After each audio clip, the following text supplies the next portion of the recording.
history of Advent. The name Advent, from the Latin word adventus, which signifies a coming, is applied in the Latin Church to that period of the year during which the Church requires the faithful to prepare for the celebration of the feast of Christmas, the anniversary of the birth of Jesus Christ. The mystery of that great day had every right to the honor of being prepared for by prayer and works of penance, and, in fact, it is impossible to state with any certainty when this season of preparation, which had long been observed before receiving its present name of Advent, was first instituted. It would seem, however, that its observance first began in the West, since it is evident that Advent could not have been looked on as a preparation for the feast of Christmas until that feast was definitively fixed to the 25th of December, which was done in the East only towards the close of the 4th century, whereas it is certain that the Church of Rome kept the feasts on that day at a much earlier period.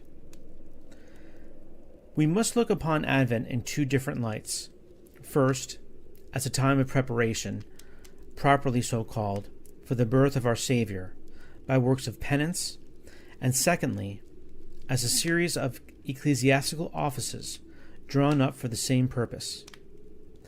We find, as far back as the 5th century, the custom of giving exhortations to the people in order to prepare them for the feast of Christmas. We have 2 sermons of St. Maximus of Turin on this subject, not to speak of several others which were formerly attributed to St. Ambrose and St. Augustine, but which were probably written by St. Cesarius of Arles. If these documents do not tell us what was the duration and what the exercises of this holy season, they at least show us how ancient was the practice of distinguishing the time of Advent by special sermons. St. Ivo of Chartreuse, St. Bernard, and several other doctors of the 11th and 12th centuries have left us a set of sermons de Adventu Domini, quite distinct from their Sunday homilies on the Gospels of that season. In the Capitularia of Charles the Bald, in 846, the bishops admonished that prince not to call them away from their churches during Lent or Advent, under pretext of affairs of the state or the necessities of war, seeing that they have special duties to fulfill, and particularly that of preaching during those sacred times. The oldest document in which we find the length and exercises of Advent mentioned with anything like clearness is a passage in the 2nd book of the History of the Franks by St. Gregory of Tours, where he says that St. Perpetuus, one of his predecessors, who held that see about the year 480, had decreed a fast 3 times a week from the feast of St. Martin until Christmas. It would be impossible to decide whether St. Perpetuus, by his regulations, established a new custom or merely enforced an already existing law. Let us, however, note this interval of 40, rather than 43 days, so expressly mentioned, and consecrated to penance, as though it were a second Lent, though less strict and severe than that which precedes Easter. Later on, we find the 9th canon of the First Council of Macon, held in 582, ordaining that during the same interval between St. Martin's Day and Christmas, the Mondays, Wednesdays, and Fridays should be fasting days, and that the sacrifice should be celebrated according to the Lenten rite. Not many years before that, namely in 567, the Second Council of Tours had enjoined the monks to fast from the beginning of December till Christmas. This practice of penance soon extended to the whole 40 days, even for the laity, and it was commonly called St. Martin's Lent. We are not certain which St. Martin is referenced because in November there are 2 feasts of St. Martin, the 11th and 12th. Perhaps St. Martin of Tours on the 11th because he is so venerated through pilgrimages, and because the custom of Advent fasting began in France. The other is the feast of Pope St. Martin, martyr. The Capitularia of Charlemagne, in the 6th book, leaves us no doubt on the matter, and Rabanus Maurus, in the 2nd book of his Institution of Clerics, bears testimony to this observance. There were even special rejoicings made on St. Martin's feast, just as we see them practiced now at the approach of Lent and Easter.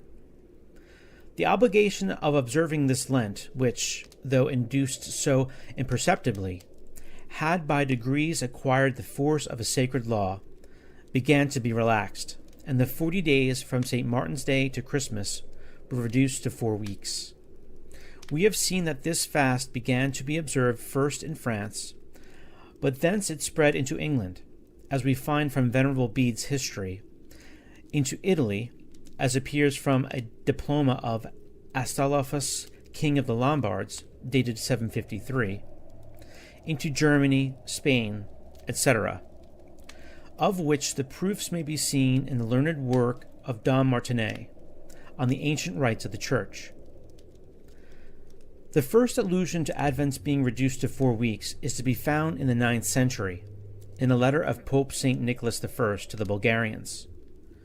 The testimony of Rotharius of Verona and of Abbot of Fleury, both writers of the 10th century, goes also to prove that even then the question of reducing the duration of the Advent fast by 1/3 was seriously entertained.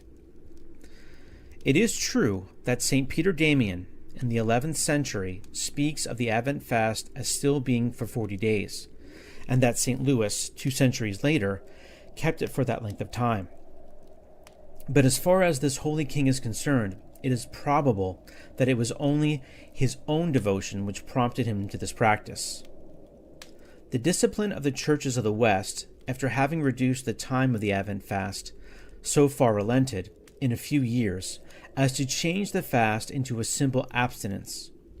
And we even find councils of the 12th century, for instance, Seligenstadt in 1122 and Avranches in 1172, which seem to require only the clergy to observe this abstinence.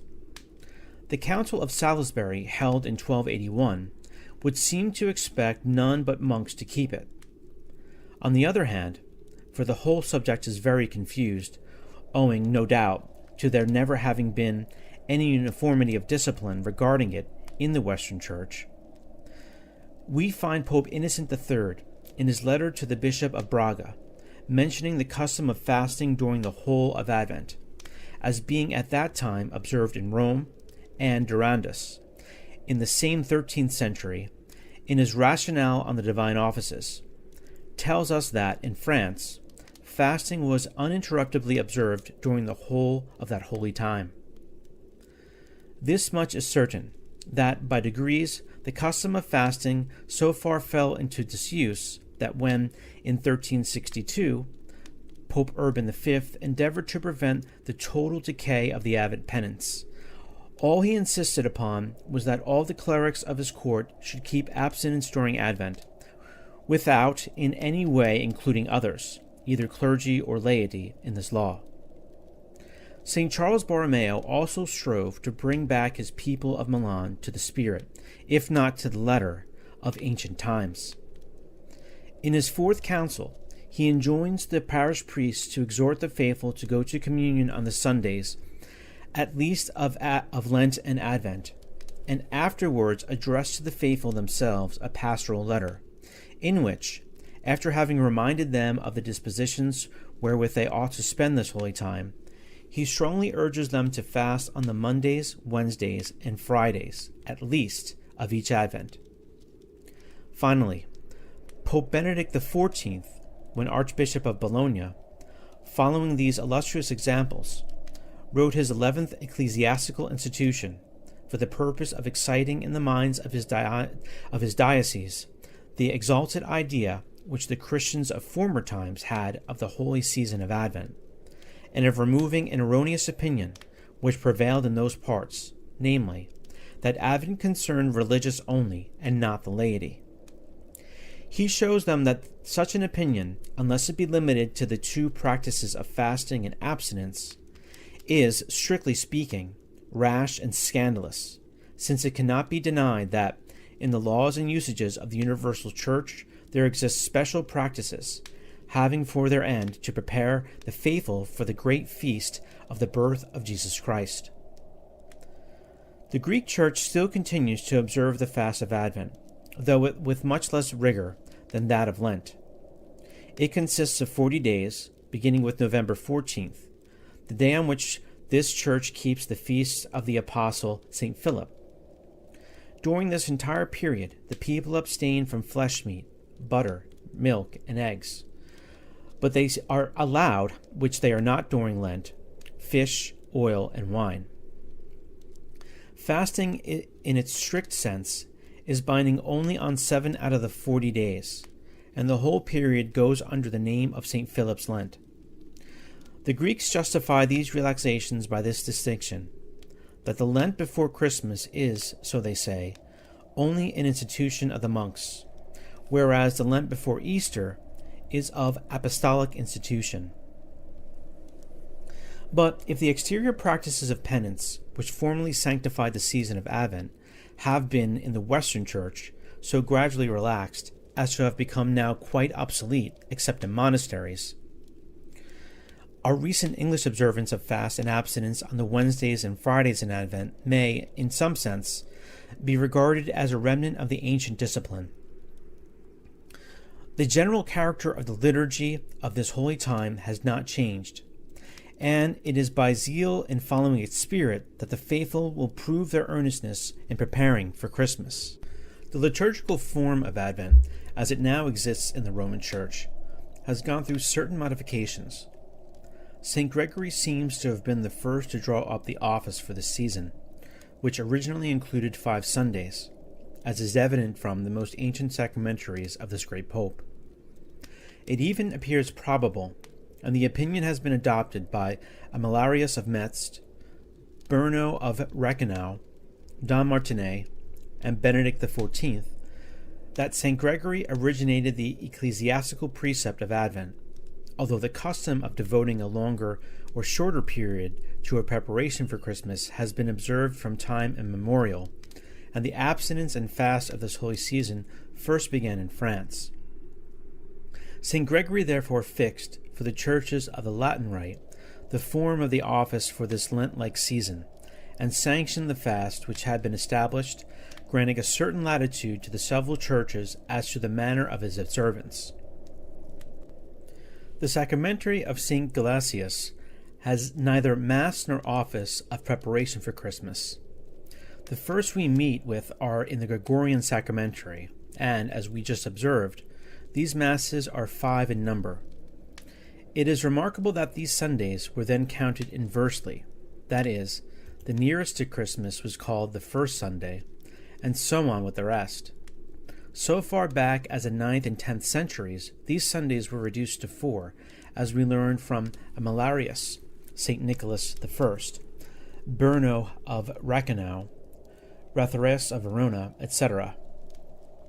And such also is their number in the Gregorian sacramentary of Pamlius, which appears to have been transcribed about this same period. From that time, the Roman Church has always observed this arrangement of Advent, which gives it 4 weeks, the 4th being that in which Christmas Day falls, unless December 25th be a Sunday.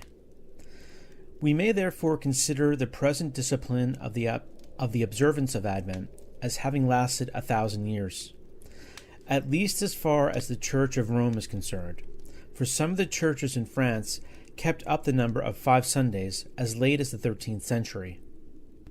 The Ambrosian liturgy, even to this day, has 6 weeks of Advent. So has the Gothic or Mozarabic Missal. As regards the Gallican liturgy, the fragments collected by Dom Mabillon give us no information, but it is natural to suppose with this learned man, whose opinion has been confirmed by Don Martinet, that the Church of Gaul adopted, in this as in so many other points, the usages of the Gothic Church, that is to say, that its Advent consisted of 6 Sundays and 6 weeks. With regard to the Greeks, their rubrics for Advent are given in the Menea, immediately after the office of November 14th. They have no proper office for Advent, neither do they celebrate during this time the Mass of the Presanctified, as they do in Lent. There are only in the offices for the saints, whose feasts occur between November 14th and the Sunday nearest Christmas, frequent allusions to the birth of the Savior, to the maternity of Mary, to the cave of Bethlehem, etc. On the Sunday preceding Christmas, in order to celebrate the expected coming of the Messiah, they keep what they call the Feast of the Holy Fathers, that is, the commemoration of the saints of the Old Law. They give the name of Antefeast of the Nativity to December 20th, 21st, 22nd, and 23rd. And although they say the office of several saints on these 4 days, yet the mystery of the birth of Jesus pervades the whole liturgy.